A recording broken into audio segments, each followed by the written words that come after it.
আজি ইয়াত মই আহিছো এজন ডেকা লৰাক লগ পালো পুলিচত ফিজিক্যাল টেষ্ট হৈছে লৰাজনে ফিজিক্যাল টেষ্টত পাস কৰিছে মোক খুদিছে স্যাৰ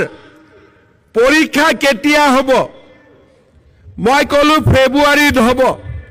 ধুনিয়াকৈ গুছি গল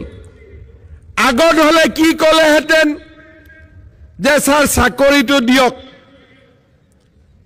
ইয়াত উঠি যোৱাৰ লগে লগে অতুল বৰাই এখন লিষ্ট দিলে হেতেন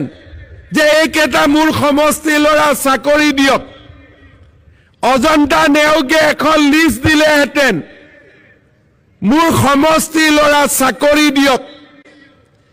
কিন্তু আজি সকলো যুৱক যুৱতীয়ে জানে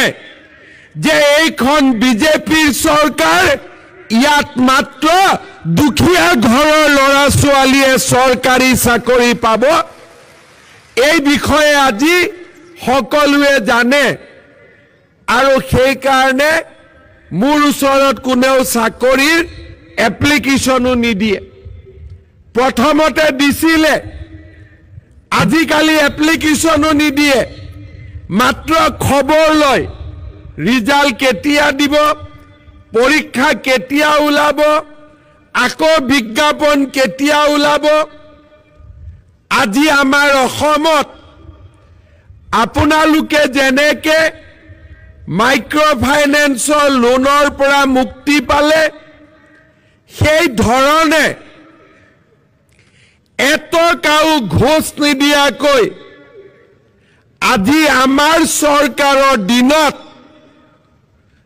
1.5 লাখ লৰা ছোৱালীয়ে চৰকাৰী চাকৰি পাবলৈ সক্ষম হৈছে কোনেও কতো 1 টকাও ঘোষ দিবলগীয়া হোৱা নাই মই ডাঙৰ হিচাপ নিদিও